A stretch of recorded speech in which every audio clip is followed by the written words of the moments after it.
Mesdames, Messieurs, bonjour. Merci de rester fidèles au rendez-vous du jury du dimanche. iRadio, la première radiovision du Sénégal.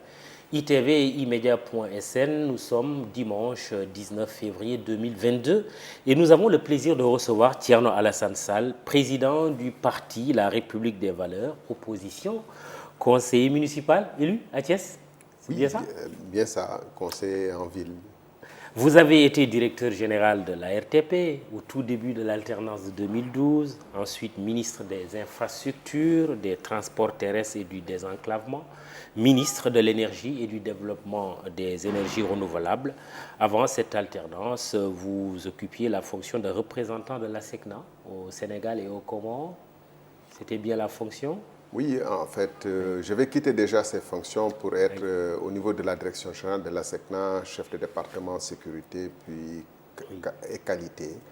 Au plan professionnel, vous êtes ingénieur en télécommunications et en aviation civile. Nous allons d'abord rendre hommage à deux personnalités qui nous ont quittés cette semaine. D'abord, l'ancien ministre de l'économie et des finances, Pape Ousmane Sakho, mais aussi El Haj Abdourahmane Diallo, père de notre collègue, ami et frère Boubacar Diallo, qui fut un enseignant, un éducateur hors pair, qui nous a quittés cette semaine. Paix à leur âme, Thierno Alassane Sall. Oui, j'ai eu à connaître le père de votre collègue, de notre ami Didier Boups, parce que j'ai beaucoup fréquenté la cité des enseignants. Je connaissais donc le défunt El Haj Abdourahmane Diallo, à qui je souhaite un accès au paradis et le repos éternel pour son âme. Et je présente mes condoléances à sa famille. Pour ce qui est de Pape Ousmane Sakho, on l'a tous connu à travers les... Enfin, pour ce qui me concerne en tout cas, à travers les journaux. Il est venu peut-être à une époque assez difficile de l'histoire du Sénégal où il fallait prendre des mesures drastiques. Lui, le technocrate, on a pu peut-être lui faire porter des habits plutôt austères, mais je pense qu'il s'est mis au service du Sénégal, il s'est sacrifié au service du Sénégal. Et souvent, c'est malheureusement le salaire de ceux qui se sacrifient dans des conditions difficiles et qui prennent les mesures impopulaires d'être parfois mal compris. Mais je crois que le Sénégal lui doit beaucoup. Et je salue au passage le Premier ministre Mamadou Lamine Loum. Je lui présente mes condoléances. Qui avait formé un tandem avec Pape Ousmane Sakho, le plan d'urgence, le fameux plan Sakho-Loum. Mais je pense que leur vision et leurs compétences ne s'arrêtaient pas à ce niveau et leur patriotisme, parce que Mamadou Lamine Loum l'a montré à travers sa participation aux Assises nationales où il a joué un rôle important et qu'ils avaient plutôt des projets beaucoup plus vastes de réforme et de modernisation du pays que simplement des mesures d'austérité.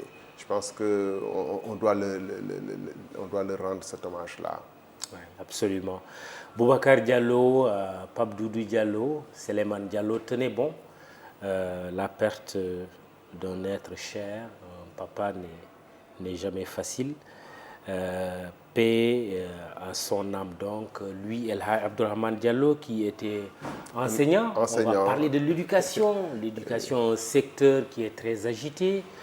Une grève des enseignants depuis près de 2 mois. Les élèves demandent à retourner en classe. Ils interpellent et l'État, et les enseignants, et les parents d'élèves. Les deux parties, l'État et les syndicats d'enseignants, se retrouvent pour discuter. Mais ma question d'abord est de savoir, parce que Thierno Alassane Sall, cette instabilité de l'école sénégalaise est presque chronique. Comment vous l'expliquez? Bon, ça fait près de 20 ans que l'école est dans une instabilité quasiment, comme vous le dites, chronique et délétère. Au moins depuis le deuxième mandat du président Wade.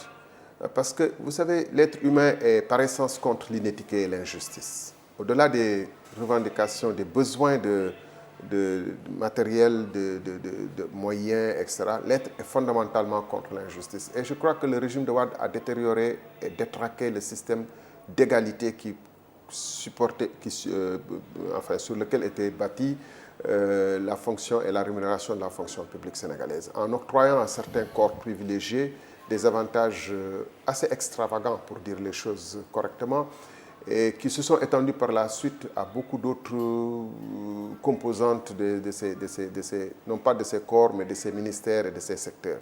Pour avoir été dans certaines agences, j'ai vu que les salaires pour certaines catégories et certains diplômes n'avaient rien à voir avec ce que pouvait avoir un ingénieur agronome, un médecin, un capitaine de l'armée, un commissaire de police.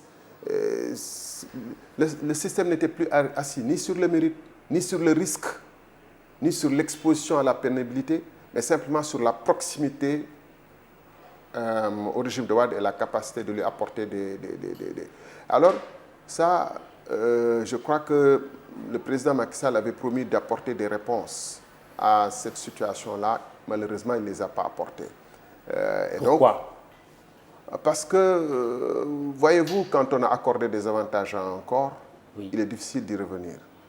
Et dans le même temps, il sentait bien qu'un nivellement par le haut, en poussant tout le monde vers le haut, était insoutenable à court terme du fait de l'état de nos finances publiques.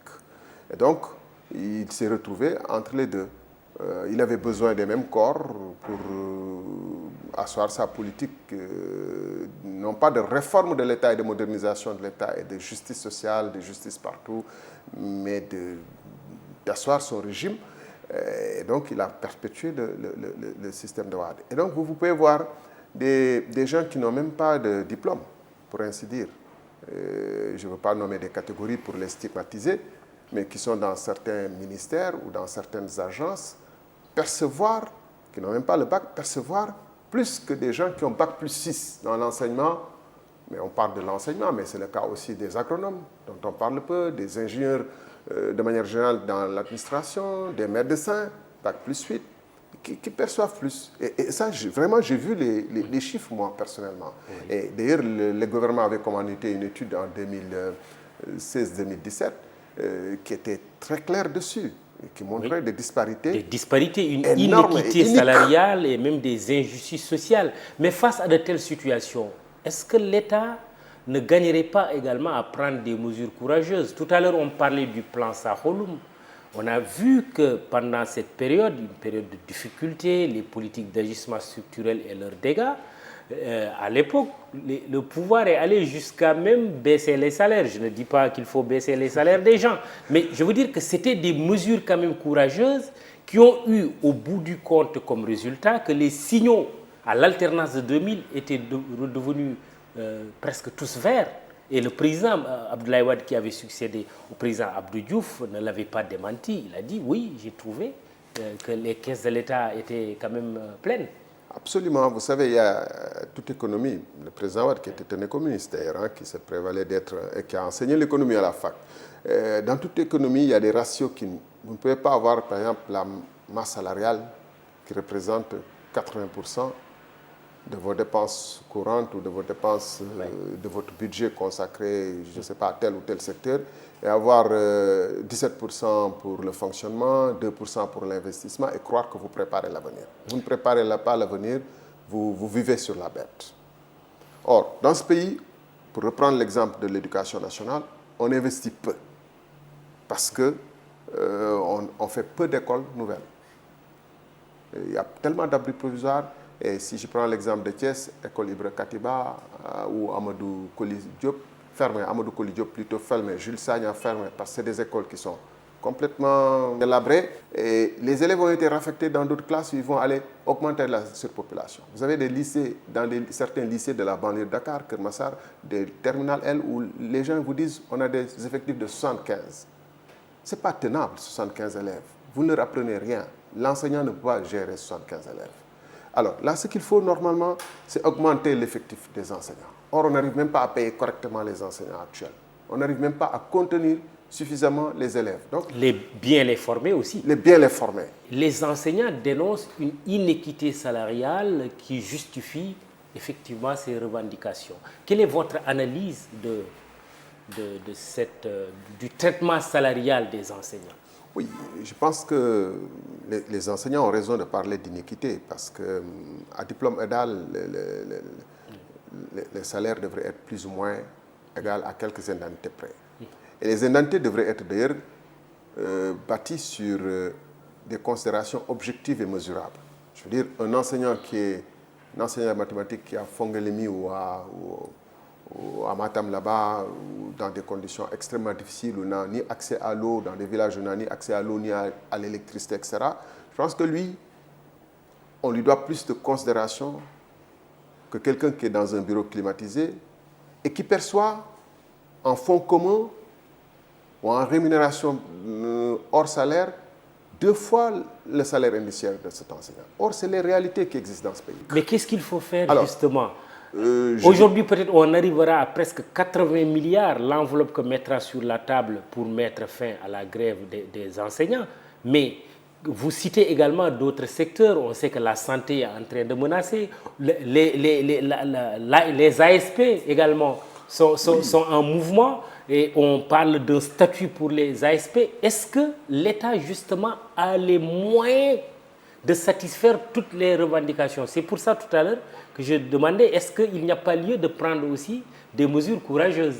Oui, manifestement, l'État n'a pas les moyens de pousser, de faire une égalité par le haut. Donc, il faut, je pense, organiser des sorte d'assises nationales sur la question de la rémunération et poser sur la table sur les rémunérations et poser sur la table toutes les iniquités. Il y aura en ce moment des mesures courageuses qui devront être discutées, faire preuve de pédagogie, et une nation est bâtie sur le sens du sacrifice. Nous, notre programme s'appelle Refonder le pacte républicain et inclut déjà cette idée que une nation, à la base, c'est le sacrifice. Le salaire ne rémunère pas tout, n'est pas censé payer les efforts fournis.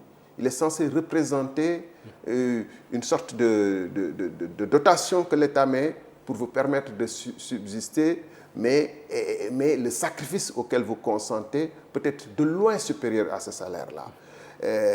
Parce que le soldat, par exemple, qui meurt au front, et nous rendons hommage à nos soldats morts en Casamance et ailleurs dans les terres d'opération, au Mali, ailleurs, pour le compte du Sénégal, ces soldats, le salaire ne peut pas payer leur prix. Les handicapés de guerre, on ne peut pas les payer. Et donc, arriver à faire croire que parce qu'on contrôle des régies budgétaires et qu'on peut, à partir de ce moment, être payé parce qu'on est soumis à un risque de corruption ou tentation de trucs, et que donc il faut avoir des salaires confortables pour ne pas être corrompu, mais c'est dire que le soldat, qu'est-ce qui va l'immuniser? Quelle est la veste de sécurité financière qu'on va lui mettre pour l'immuniser contre éventuellement la mort? Il n'y en a pas. L'enseignant qui est en brousse, qui est dans des conditions pénibles, qui parle à 80 élèves, qui va chercher son eau dans un forage de 15 km ou de 10 km, comme dans le Djeri de Linguère, qu'est-ce qui va rémunérer les efforts qu'il consent, les heures qu'il passe à ses pulmonaires, le pompier qui descend au fond des puits ou qui rentre dans... Donc, une nation n'est pas basée sur le fait qu'on dise vous êtes exposé à des tentations de corruption, ou bien que vous êtes un juge, vous êtes exposé à des tentations de corruption, on vous met à l'aise. Non. Mais malgré tout, on assiste à des détournements aussi. Et tout cela, les enseignants et tous les autres travailleurs sont attentifs à cela, que les ressources publiques, parfois, sont distraites. Mais pour prendre l'exemple de Carlos Ghosn, si le salaire pouvait prévenir d'un détournement, Carlos Ghosn ne se retrouverait pas dans des situations où il se trouve. Et on peut multiplier les exemples. Je vais prendre l'exemple près de nous. D'ailleurs, il a été prouvé que dans ce pays-là, que ceux qui sont dans les agences les plus juteuses, qui ont des salaires de 5 millions et autres, sont par ailleurs ceux qui profitent plus de la bête, qui sont plus tentés par la corruption. Donc, là n'est pas la question.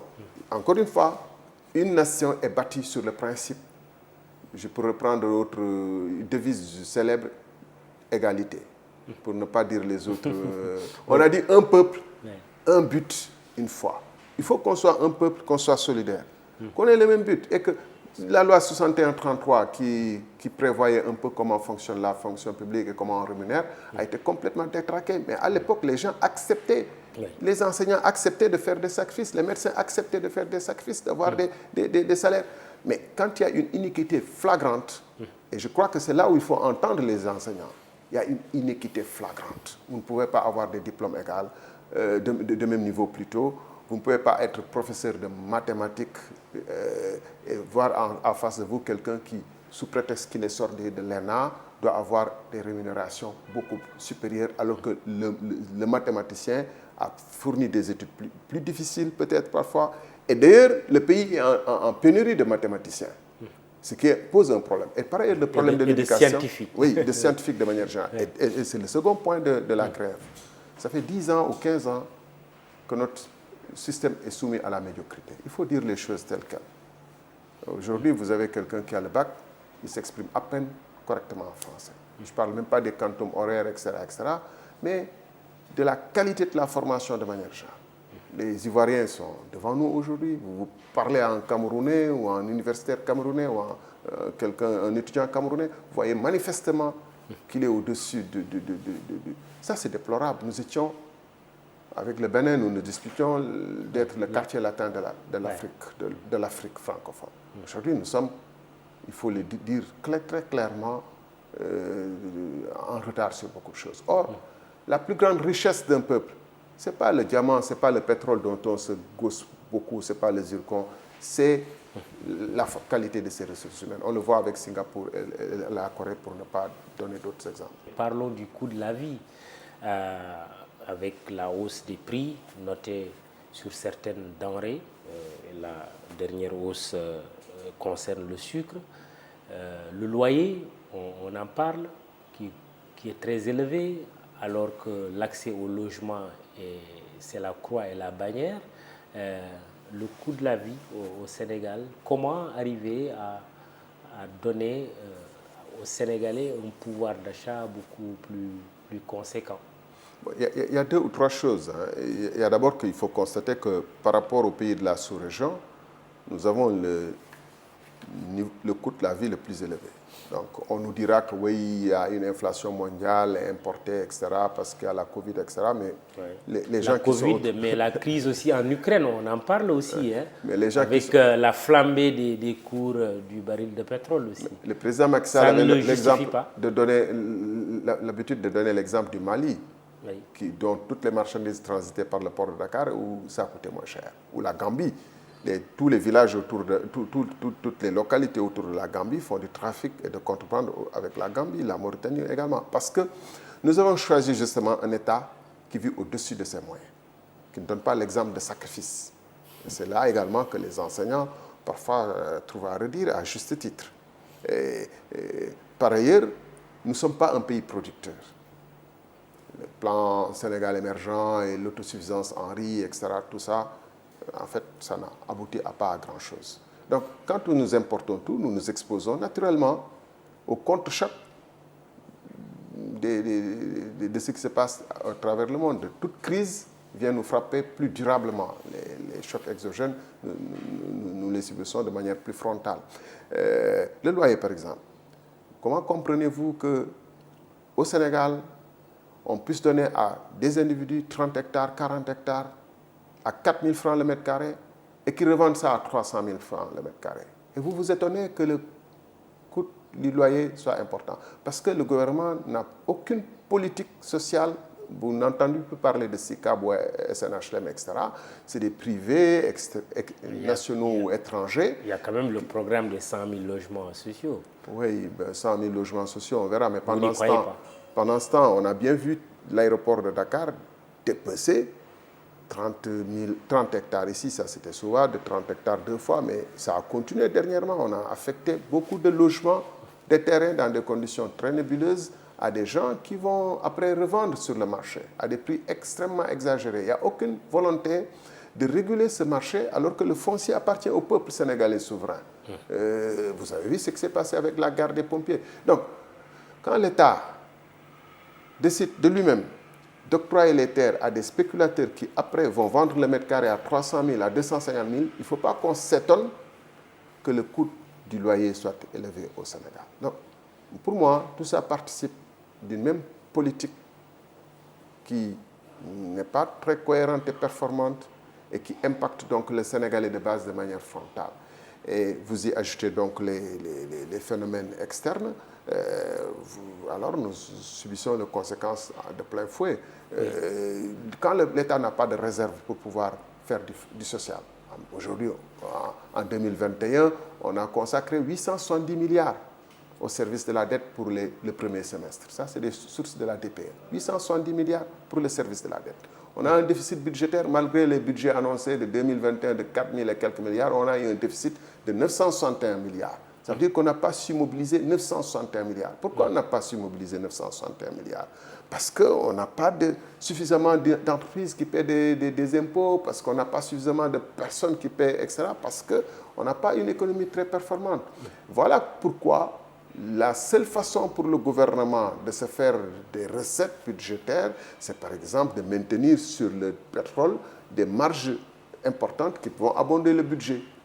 J'ai été ministre de l'énergie, je sais bien qu'il y a beaucoup de taxes qui sont sur le pétrole qui renchérissent le coût du pétrole par rapport à, par exemple, au Mali. Vous pensez qu'il est possible pour l'État de renoncer à ces taxes? Mais en renonçant... Pour, baisser les prix?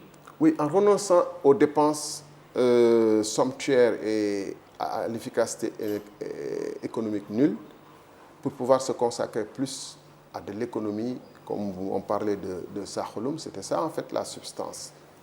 Dépenser là où il y a une efficacité économique réelle et là où il y a du social. Et abandonner. Je donne un exemple. Dépenses somptuaires. Je donne un exemple. Oui. Économiquement, ça ne fait aucun sens de faire le stade qu'on va inaugurer. Je sais que beaucoup vont m'en vouloir. Du Sénégal à Diamniadio. Oui, je sais que beaucoup m'en vouloir. Il a coûté 150 milliards à peu près. Oui. Ce stade ne sera jamais rempli ou sera rempli qu'à quelques rares occasions. Il faudra le maintenir. Pour le maintenir, on va prendre des recettes budgétaires, puisqu'il faudra entretenir le stade, le nettoyer, l'éclairer, etc., etc. Et il n'y aura pas de recettes propres au stade qui vont pouvoir supporter son entretien et rembourser la dette. Et comment on va se retrouver avec les 155 milliards plus les intérêts qui vont être payés sur 10, 15, 20 ans, qui vont aller se retrouver dans le service de la dette, augmenter les 870 milliards de service de la dette. Pareil pour Dakar Arena. Vous avez vu combien de fois le Dakar Arena a été utilisé pendant ces 4-5 dernières années, surtout durant la période du Covid? Ça veut dire qu'on a des infrastructures sportives, il nous faut des infrastructures sportives, il nous faut des stades dignes de ce nom. Mais on a Léopold Sédar Senghor qui est pratiquement à l'abandon, non homologué par la CAF. Et qui va être réfectionné à hauteur de 20 milliards. Mais pourquoi on n'arrive pas à le réfectionner régulièrement, à l'entretenir régulièrement comme tous les autres stades, comme toute infrastructure? Parce qu'il n'y a pas de recette. Parce que quand il y a un match de football régulier, il y a 3000 spectateurs. Donc, dans ces conditions, où on manque de lycées, où on manque d'universités, on manque d'hôpitaux, où on manque de suffisamment de véhicules pour assurer la sécurité du pays, je pense que cette dépense-là devrait être reléguée, ou par exemple, même pour les sportifs qui vont m'en vouloir, parce que j'ai évoqué ce sujet, quand un sportif est blessé dans ce pays, ou n'importe quel citoyen, vous voulez l'opérer du pied ou autre, il y a très peu d'infrastructures disponibles. Récemment, j'ai eu un ami qui était blessé, il est allé au CTO, mais il n'y a qu'un fauteuil, il a fait la queue pendant 10 jours. Voilà la situation de précarité dans laquelle on se trouve et qu'il faut régler. Alors, il y a un paradoxe qu'on peut relever dans le contexte de hausse des prix des denrées. Le président de la République a quand même donné des instructions à son gouvernement pour aller dans le sens d'une baisse des prix. Comment associer les deux? Hausse, baisse. J'étais membre du gouvernement lors des premières années de l'alternance en 2012. La question essentielle à l'époque, c'était comment assurer les baisses des prix. On réunissait les importateurs, etc. Et la solution, la seule solution viable, c'était qu'on réussisse à produire à des prix très compétitifs. Ou alors économiquement, qu'on puisse avoir d'autres recettes qui nous permettent de financer, comme le font certains pays qui sont assez riches. On n'est ni dans l'un des cas, ni dans l'autre des cas. Donc, on n'a aucune marge, en fait. Le gouvernement va beau faire de la gesticulation, mais in fine, si le président continue à avoir son train de vie, 8 milliards de caisses quand même noires, un avion somptueux. Ils ont des fonds. Oui, de fonds politiques, mais c'est ça. Fonds politiques ou fonds spéciaux. Et beaucoup d'institutions qui ont ce genre de fonds. Vous allez dans des pays qui sont beaucoup plus puissants que nous, qui sont plus riches que nous, le président n'a pas de tel. Alors, quand on vit avec cette philosophie et cette manière-là, la seule les seules recettes qui peuvent assurer ce train de vie-là, mais c'est dans les prix. C'est les recettes, les taxes et autres qui sont dans le pétrole, dans le riz, etc. Il n'y a que ça. Vous allez en Tunisie qui produit un peu de lait. Je me suis amusé il y a 2 ans, j'étais là-bas, je comparais. Mais le prix d'une bouteille de lait ici, c'est le prix d'un pack de 6 bouteilles en Tunisie. Vous pouvez interroger les Sénégalais qui sont là-bas actuellement. Hein. Vous pouvez voir sur Internet. C'est concrètement ça. Et l'État met 60 milliards par an dans l'importation des produits laitiers. Vous faites 520 km d'autoroute là-bas, vous payez moins de 3 000 francs. Ce que vous payez sur l'autoroute à péage Dakar, dite de l'avenir, Dakar-Thiès, 65 km. Mais quand vous avez telle disparité qui ne s'explique pas que par l'amorce, enfin les contrats, les conditions dans lesquelles ces contrats ont été noués, mais vous avez plombé votre économie pour longtemps. Parlons de questions politiques. On sort d'élections territoriales. C'était le 23 janvier avec des résultats diversement appréciés. Quand c'est l'opposition qui parle, on parle d'excellents résultats, de raz-de-marée, notamment de la coalition Yewwi. Et quand on parle également de Benno, oui, la coalition au pouvoir crie victoire. Vous étiez à Thiès, investi à Thiès. Quels sont les résultats que votre parti, la République des Valeurs, a obtenus globalement? Globalement, on était non seulement à Thiès, mais dans 91 autres localités. Et on a pu avoir une mairie avec des candidats RV origine, j'allais dire, ce pas des gens qui ont prêté des papiers ou autres, à Bogal. On a pu arriver dans beaucoup de localités, y compris dans ce département de Bounkiling, 2e, en allant seul, sans coalition, sans alliés. À Thiès, et on est arrivé 2e dans beaucoup d'autres endroits, hein, dans le Sédhiou, Bambali, etc., Pikine Nord, Rufisque Ouest. À Thiès, j'étais candidat moi-même en ville et à Thiès Ouest, et on avait des candidatures dans Thiès Est et dans Thiès Nord. Pour la ville, on est arrivé 3e derrière 2 coalitions. Il y avait 3 grandes coalitions, Yewwi, Wallu et Benno. On est arrivé 3e derrière Yewwi et Benno. Avec des suffrages assez conséquents. On était, je pense, 3e derrière Benno qui était à 15 000, nous on était à un peu moins de 11 000. À Thiès Ouest, on est arrivé 2e derrière Yewwi, à quelques 200 voix près.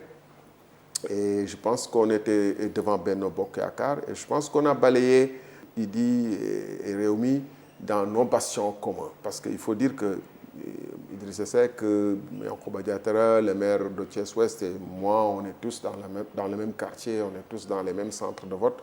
3 centres de vote, on les a vraiment balayés parce qu'on est arrivé de très loin en avance. Mais au résultat, vous n'êtes pas élu maire de Thiès, Thierno Alassane Sall. À la place, c'est Babacar Diop. Oui, l'objectif était d'être élu maire. Déçu?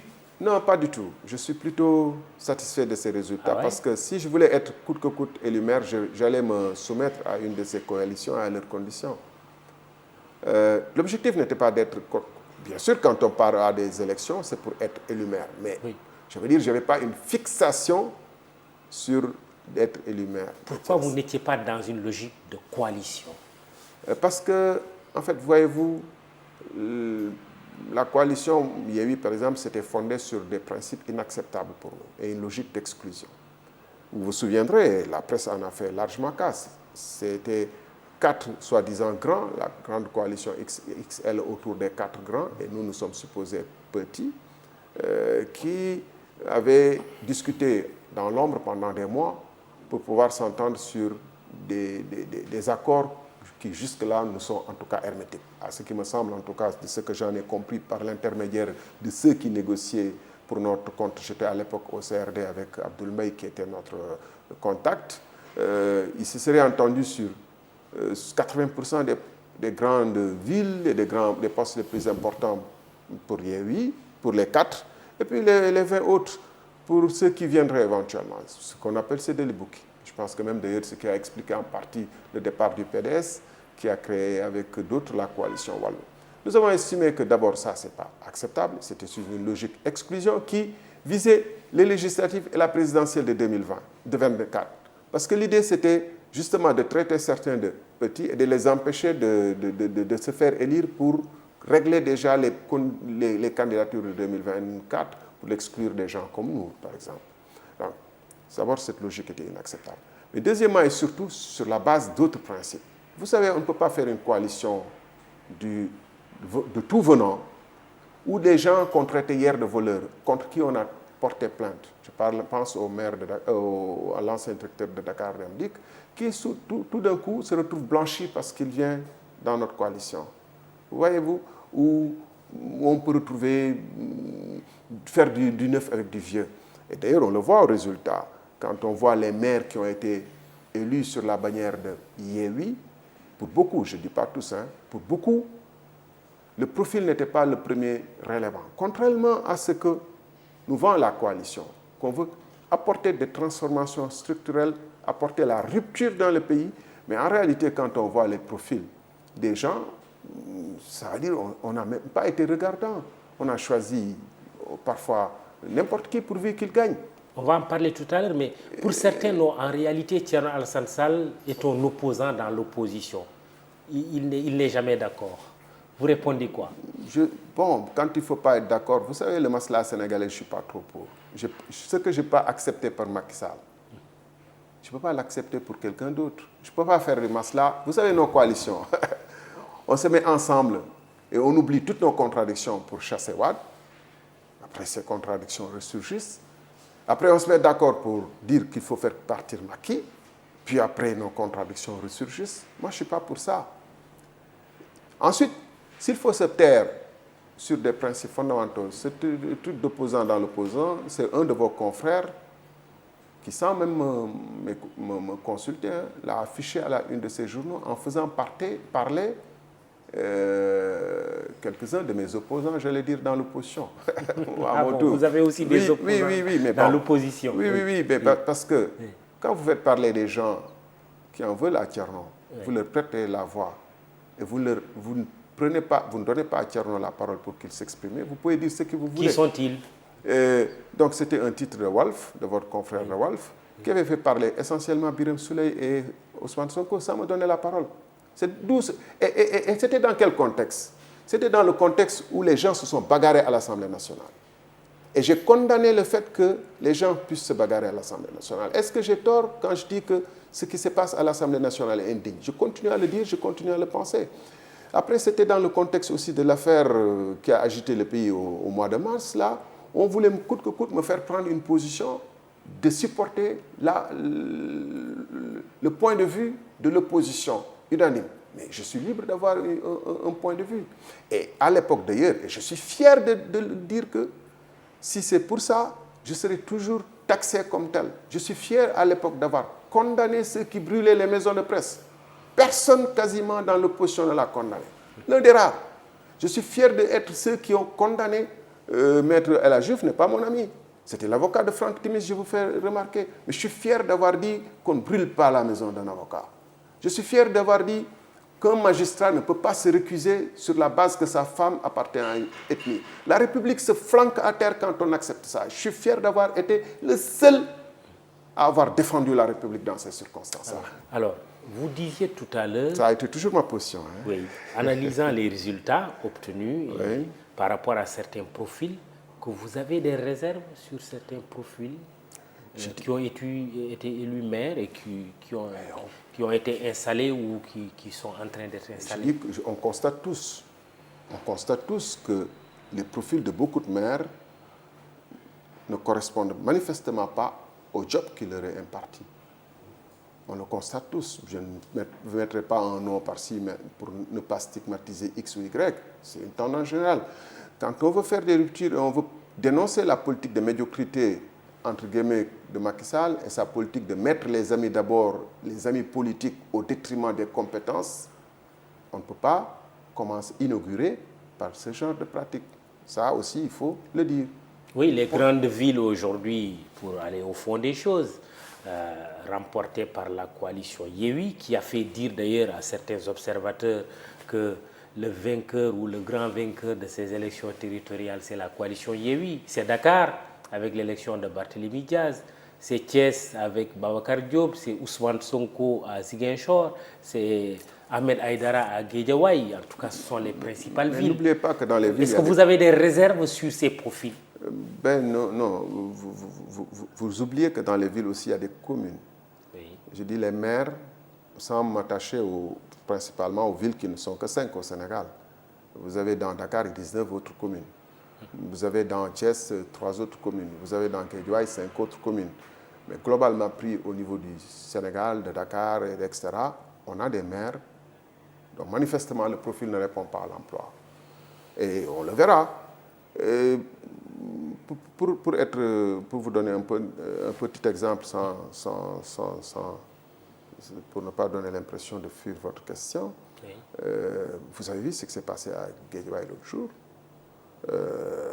Manifestement, les gens n'étaient pas préparés. Je ne mets pas en cause le maire, je mets en cause toute la coalition. Manifestement, ils n'étaient pas préparés à ce qui semble être une réalité démocratique simple. Les remous autour de l'installation d'Ahmed Aïdara comme maire de Guédiawaye, en remplacement d'Aliou Sall. Oui, vous avez une majorité relative. Vous avez 39 conseillers sur 84.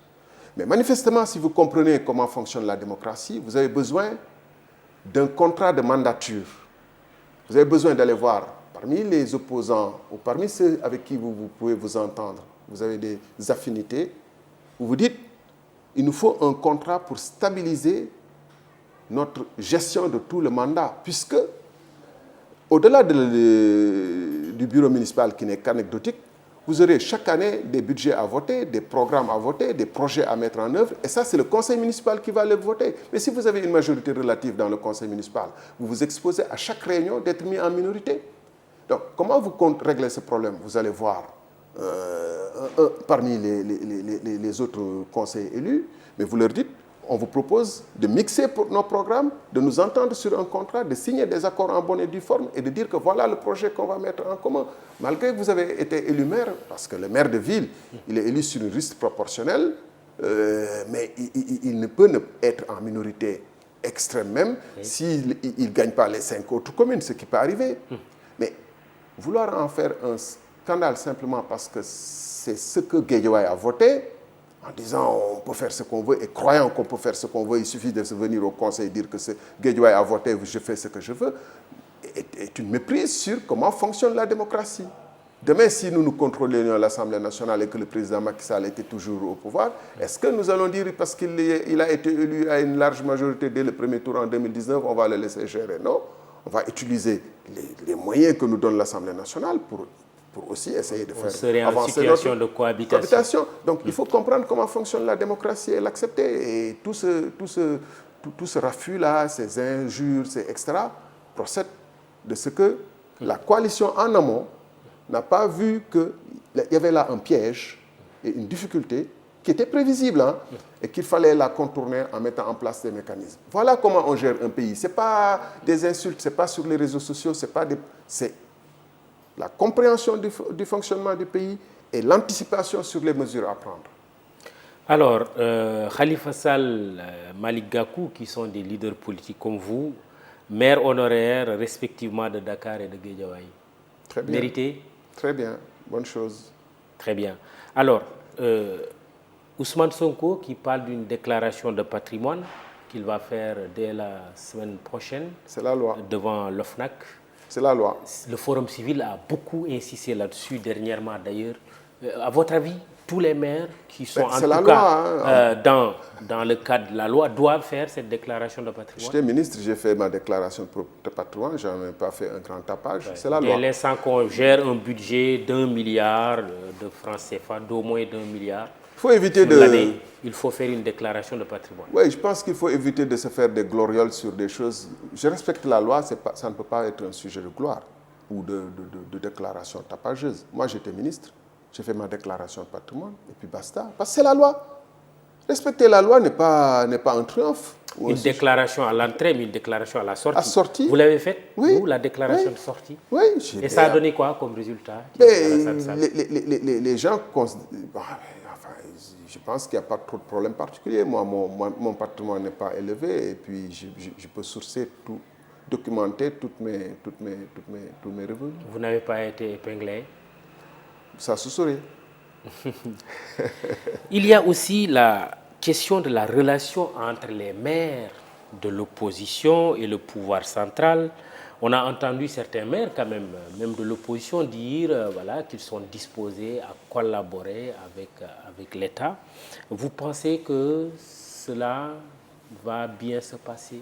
Mais dans l'absolu, il ne peut pas y avoir une guerre entre maires de l'opposition et l'État, puisque les maires font partie de l'État. On y a assisté quand même, hein?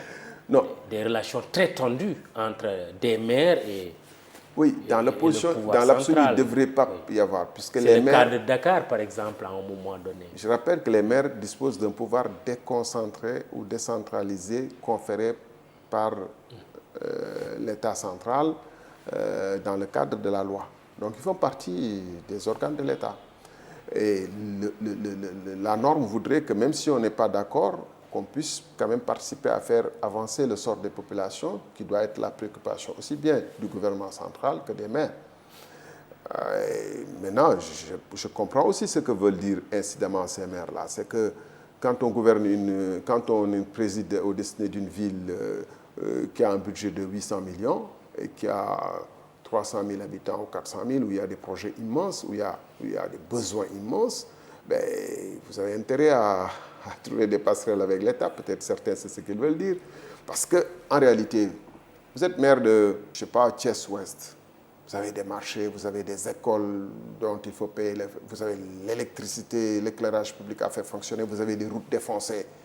Et vous avez 800 millions de budget, à peine 1 milliard, théorique.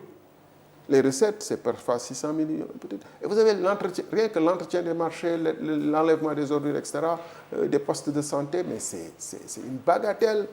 Donc, quand on n'a pas d'imagination ou quand on n'est pas préparé à ça, mais on est obligé de... Voilà. En tout cas, on n'a pas intérêt à se mettre en face de l'État central, mais ça ne veut pas dire qu'il faille collaborer. Alors, vont bientôt arriver les élections législatives prévues le 31 juillet 2022, là. Est-ce que vous pensez que le pouvoir pourrait être vaincu aux prochaines élections législatives et que l'hypothèse d'une cohabitation peut être sérieusement envisagée au vu des résultats des élections territoriales? Je crois que d'abord, les résultats des élections territoriales constituent pour beaucoup une surprise. Mais Benno Bokk Yakaar crie victoire, dit qu'il a toujours la majorité. Ils ont beau jeu de crier victoire, c'est normal. Les législatives, il est certain que le pouvoir va vers des cours de risques extrêmement importants parce que beaucoup de ceux qui hésitaient ou de ceux qui pensaient que ce n'était pas possible ont vu la décision. Et même dans le camp du pouvoir, il y a beaucoup de gens qui vont commencer à migrer. Donc, il est certain qu'il y a un risque et nous y travaillons. Si nous n'étions pas convaincus qu'un jour ou l'autre, Macky Sall et Benno Bokk Yakaar vont reculer, nous ne serions pas dans l'opposition. Mais est-ce que cela ne suppose pas que vous, opposition, que vous ayez une liste commune? Ce n'est pas forcé. C'est pas forcé. Quand on regarde les résultats, surtout au niveau des départements, parce qu'aux législatives, en plus de la proportionnelle, il y a surtout les listes majoritaires au niveau des départements.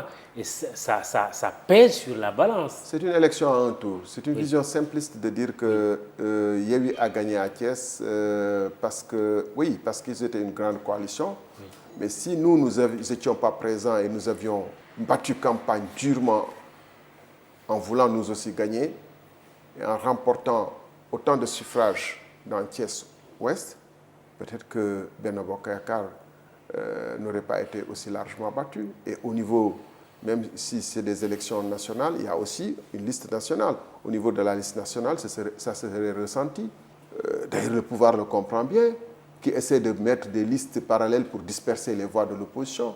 Mais là aussi où l'opposition n'arrive pas à s'entendre, il est important que des listes solides, claires, puissent se mettre en ordre pour combattre le régime. C'est une élection à un tour. Vous n'êtes pas partisan d'une liste commune de l'opposition? De toute façon, je ne vois pas pourquoi. Au jour d'aujourd'hui, Yewwi était parti sur la base d'un contrat qui ira qu'aux législatives. Nous n'étions pas dans ce contrat. contrat. Même la présidentielle. Et même la présidentielle. Oui. Et nous n'étions pas dans ce contrat pour les conditions que j'ai rappelées. La même chose pour Wallou aussi. Pour Wallou. Oui. Bon, donc nous explorons d'autres possibilités. Ah oui? Oui, très clairement. Nous sommes, vous savez, moi, et ceux avec qui on est, nous ne sommes pas obnubilés ni par la victoire, ni par être coûte que coûte dans de grandes coalitions. Nous sommes obnubilés par nos principes et nos valeurs. J'entends bien des gens dire que oui, ils sont trop teigneux, trop têtus, trop obstinés, trop justes, trop véridiques, même parfois. Je l'ai entendu 1000 fois. Mais disons, si dans un pays, être véridique, être juste, être apte, cheval sur ses principes est une malédiction, on l'accepte. Mais nous, on va avec nos principes. La victoire des Lions à la Coupe d'Afrique des Nations, les Lions champions d'Afrique, a créé un élan national, patriotique. La République des valeurs était là, Thierno Alassane Sall était là. Absolument. D'aucuns ne m'ont pas vu à l'aéroport, ont vite crié où est-ce que j'étais, parce que je n'ai pas été invité. Je n'ai pas l'habitude de... Ah oui, vous n'avez pas été invité? Malgré ce qu'ils ont déclaré à la presse, oui. Toute la presse a dit, toute l'opposition a été invitée. Il faut dire les choses telles quelles. Ils ont appelé individuellement ceux qui étaient là-bas. Moi, je n'ai pas été invité. On ne vous a jamais appelé. Quand on m'a appelé le lendemain pour la présidence, je me suis rendu avec plaisir. Mais j'étais dans la rue. Vous étiez au palais lors de la décoration des Lions. Oui, mais le jour de l'arrivée des Lions, j'étais très content d'être avec mes voisins, etc., dans la rue, sur la VDN, avec mes voisins, mes amis. On a mis notre sono, on a dansé. Et je pense que j'étais plus là-bas content que si j'étais dans le cadre très feutré du salon présidentiel de l'aéroport. J'étais très content d'être là. Et pour beaucoup, cet élan doit se poursuivre. On est à la veille, on suppose, de la nomination d'un nouveau Premier ministre, de la formation d'un nouveau gouvernement. Est-ce que, selon vous, la logique devrait aller jusqu'à votre entrée ou votre retour au gouvernement? Mais cet élan doit se poursuivre d'abord en pensant à qu'est-ce qu'un peuple. On est heureux de gagner, mais ça doit se poursuivre au service du peuple sénégalais. Pas seulement au service d'un ravalage de façade en haut. Mais quand j'ai fait une campagne, quand vous voyez des femmes de 80 ans qui vendent de la salade à 22 heures la nuit pour pouvoir subsister, quand vous voyez dans le marché une femme qui a fait 60 ans de table, qui est là encore courbée parce qu'elle n'a pas de fils ou de fille qui puisse prendre la relève, qui n'a pas de boulot, quand vous voyez un gars qui a Master 2 qui vend du café tout bas, c'est autour de ces gens-là, pour faire émerger ces gens-là, au service de ces gens-là qu'on doit se mettre pour que le pays puisse aller de l'avant. Ça ne doit pas être simplement une unité de façade en oubliant les réalités que vivent les Sénégalais et les Sénégalaises qui souffrent dans leur chair. Votre retour au gouvernement n'est pas à l'ordre du jour, vous, Thierno Alassane Sall? Tu ne vois pas qu'est-ce que j'y ferai. Ah oui? Tu ne vois pas qu'est-ce que je n'ai pas essayé. Je suis tranquille là où je suis, bien là où je suis. Je prends des positions, je crois défendre mon pays, aider mon pays du mieux que je puis là où je suis pour l'instant. Le président de la République semble être dans une logique de mettre des éléments de l'opposition dans son gouvernement. À titre d'exemple, la nomination de Bamba Fall, qui était élu sur la liste de Gumsobop à la Médina et qui est aujourd'hui ministre conseiller. Je vous ai dit qu'en politique, commentaire. 1+1 ne fait pas toujours 2. Vous avez vu avec le Mourok Sow et Idriss Seck, tout puissant à Thiès, imbattable. Il a fallu qu'il s'allie avec Macky Sall. Bon. Donc, le peuple aussi a ses attentes. Il faut être à l'écoute du peuple. Il faut être à l'écoute des gens qui souffrent, des taximans qui roulent sur des routes défoncées, qui ont des vieux tacos, qui n'en peuvent plus. Il faut des solutions. La nomination prochaine d'un nouveau Premier ministre vous laisse indifférent? Anecdote. On est le seul pays au monde où on passe notre temps à supprimer un poste, à le remettre et à en faire des tonnes et des trucs comme pour faire diversion. Oui. Pour moi, ça ne change pas. Dernier thème de notre émission, Thierno Alassane Sall, invité du jour du dimanche, la sécurité. Commençons par la Casamance. Tout récemment, 4 soldats de l'armée sénégalaise ont été tués, 7 autres pris en otage avant d'être libérés par les MFDC à la suite d'accrochages à la frontière entre le Sénégal et la Gambie. La République des valeurs a réagi à travers un communiqué. Pour revenir sur cette affaire, quelle est votre position sur ce qui s'est passé récemment entre le MFDC et l'armée sénégalaise qui était là dans le cadre d'une mission de la CEDEAO. Oui, d'ailleurs, il est malheureux que ce soit en Gambie pour des soldats qui n'étaient presque plus sénégalais, parce que sous le couvert de la CEDEAO, que ces incidents tragiques sont intervenus. Et nous saluons la mémoire des soldats disparus. Nous nous félicitons de la libération sans condition des otages qui ont été faits prisonniers.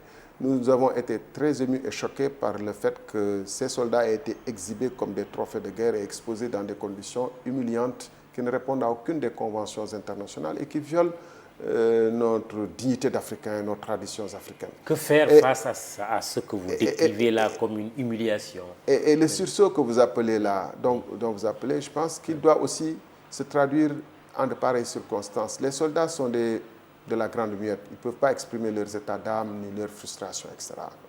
J'espère qu'ils n'en ont pas, en l'occurrence d'ailleurs. Mais on a constaté malheureusement que, bon, passé la Coupe d'Afrique, les gens sont retournés à leur job comme usuel, alors que ces gens, l'armée constitue l'épine dorsale de notre pays et doit vraiment mériter de notre soutien et de notre compassion en toutes circonstances. Nous saluons d'ailleurs, par rapport à la gouvernance de Macky Sall, ils ont fait un assez bon travail en Casamance où manifestement il y avait des zones de non-droit, des champs de chanvre, des trafics en toutes sortes. Et c'est trafic de bois. De trafic de bois, de trafic de chanvre indien, de trafic de toutes sortes. Et c'est cette chienlit-là, cette métastase-là, qui risquait de se généraliser et qui a fait que d'autres États ont failli. Oui. Et donc, nous sommes très contents qu'aujourd'hui, la situation ait été assainie un peu en Casamance. Oui, mais comment peut-on comprendre les derniers accrochages? Mais elle ne peut pas être réglée que par l'aspect militaire. Oui. Il faut aussi une justice sociale. Vous êtes favorable à des discussions avec Salif Sadio, avec le MFDC? Je ne dis pas ça. Au regard de la situation actuelle?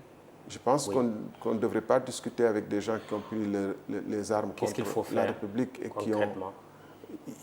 Ce que j'étais en train d'expliquer, il faut une riposte militaire, mais il faut en même temps traiter des problèmes de fond dans le pays, pas seulement qu'en Casamance, de l'injustice sociale, de l'abandon des jeunes qui n'ont aucune perspective, prendre ces gens en main très tôt et essayer de trouver des solutions à leur inquiétude, à leur désarroi, qui fondent les lits des rébellions. Oui, quand le MFDC confisque les armes de ces soldats qui avaient été détenus, casques, gilets pare-balles, montres et autres munitions, en disant que c'est un signal envoyé au Sénégal, quelle réponse il faudrait apporter? Ils ont connu d'autres heures plus glorieuses pour eux, entre guillemets. D'autres heures où ils étaient dans des camps, ils occupaient des parties du territoire. Aujourd'hui, ce n'est plus le cas. Et ils avaient des bases arrières en Gambie, en Guinée-Bissau. Je pense qu'ils ont de plus en plus de difficultés. Donc, il faut comprendre aussi cette forme de revendication comme une sorte de champ de scie. Moi, si je le comprends comme ça. Je ne suis pas outre mesure inquiet que cela. Je pense que du point de vue strictement militaire, le MFDC n'a plus les capacités de faire. Maintenant, même dans Dakar ici, vous pouvez toujours trouver des gens qui peuvent faire un braquage et faire un peu de mal. On parle de Boy Guinée, bon, ce n'est qu'un individu désarmé. Mais le problème de fond, si on ne veut pas qu'il y ait une résurgence de ce genre de situation dans le pays, il faut traiter les problèmes de fond qui ont prévalu à l'émergence de ce genre de mouvement sécessionniste. On remarque quand même qu'il y a une réserve des hommes politiques sénégalais sur la question casamançaise. Qu'est-ce qui l'expliquerait? Il y a une réserve sur beaucoup de sujets qui sont tabous. Je pense que j'ai donné l'exemple à propos des menaces qui ont pesé sur votre corporation, sur des juges en un moment donné. Il y a cette réserve sur le MFDC. Je ne comprends pas. Je pense que c'est par peur de représailles éventuelles. D'autres aussi, c'est parce que bon, ils sont plus ou moins peut-être mal à l'aise sur ce sujet. Quand on dit que Salif Sadio est mon oncle, après, on a du mal à certainement prendre position. Ils prennent position plus facilement sur ce qui se passe au Mali. Oui. En Guinée, ils vont s'exhiber devant les colonels maliens. Mais quand le sujet nous concerne au premier chef, le Sénégal, c'est silence radio. C'est là d'ailleurs où on mesure le courage politique des uns et des autres ou leur cohérence par rapport aux positions qu'ils énoncent. Le Mali, on va terminer par là avec Barkhane et Takuba qui vont se retirer. Le président français Emmanuel Macron l'a annoncé, un retrait organisé, mais le gouvernement malien dit non, c'est tout de suite et sans délai qu'il faut partir. Réplique du président Macron, il ne faudrait pas toucher à un seul cheveu des soldats français qui vont se retirer comme il est prévu. Votre avis, votre analyse de cette situation au Mali, je pense que ça c'est... Et plus généralement, la sécurité en Afrique de l'Ouest. Je pense que la situation au Mali méritait un traitement beaucoup plus sérieux de la part de nos chefs d'État et des États africains. Ils sont en train de pousser le peuple malien et le gouvernement malien dans une sorte de logique d'enfermement, il faut le dire, parce que les sanctions qui ont été prononcées par la CEDEAO sont des sanctions injustes. La CEDEAO n'est pas contre les coups d'État, ils sont contre les coups d'État militaires, puisque IBK lui-même avait fait un coup d'État, il avait voulu traficoter les résultats des élections législatives et confisquer les élus qui avaient été déclarés pour le compte de l'opposition. Condé n'a jamais été menacé parce qu'il a voulu organiser un troisième mandat, Ouattara, etc. Donc nos amis ne sont pas contre les coups d'État, ils sont contre que leur quiétude de chefs d'État, de syndicats de chefs d'État soit troublée. Justement, le président Macky Sall dit que la CEDEAO n'est pas un syndicat de chefs d'État. Mais c'est le cas. Et donc, punir le peuple malien en prenant des mesures drastiques qui sont interdites par les traités même. Vous savez, la Banque centrale est indépendante des États réputés. Elle ne doit pas recevoir des ordres des États. Elle ne peut pas s'opposer à la souveraineté monétaire du Mali, qui est pays membre. Aujourd'hui, la souveraineté monétaire du Mali est confisquée. Très bien. On va quand même terminer. Quelles pourraient être les conséquences de ce retrait de Barkhane et de Takuba, mais aussi, surtout, le Mali qui dit c'est tout de suite sans délai qu'il faut partir? Oui, bon, moi je me serais réjoui davantage si la junte malienne avait pris les choses en main en disant par nationalisme et par compétence, nous allons exercer notre souveraineté exclusive. Je comprends bien, et je crois que c'est le vœu du peuple malien de faire sortir les Français, mais si pour faire venir des mercenaires, russes qui plus est, on n'a jamais réussi à régler les problèmes d'un pays à travers les mercenaires. Et particulièrement Wagner, on voit bien ce qui se passe en RCA, en Syrie, en Libye. C'est pour exacerber les conflits et faire venir un ours à la place du loup. Seriez-vous favorable à un repli éventuel de tout ou partie de ces forces françaises, européennes, dans des pays, c'est annoncé déjà, hein, le Niger, le Tchad, c'est déjà le cas, mais dans des pays comme le Sénégal. La souveraineté d'un État, de toute façon, nous avons revendiqué notre souveraineté en 60. Il ne doit pas y avoir une souveraineté à moitié, ou une souveraineté qui n'est pas totale. Donc, nous devons construire notre souveraineté. Mais je dis que souveraineté ne veut pas dire absence de coopération ponctuelle.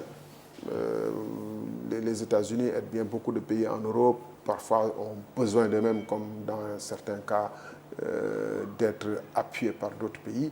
Donc nous devons construire des coopérations d'égal à égal avec les autres nations, mais sur la base d'une souveraineté totale sur non seulement nos territoires, mais nos économies, etc. Mais ça, c'est à construire, quoi. Je ne suis pas de ceux aussi qui disent ici et maintenant, par exemple, il faut tout de suite changer, par exemple, la monnaie, ou etc. Je pense que c'est à construire, mais c'est un long débat.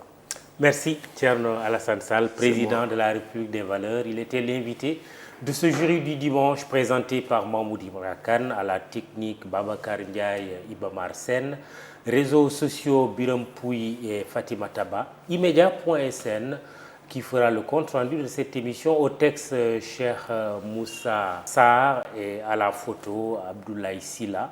Bon dimanche, rendez-vous dimanche prochain.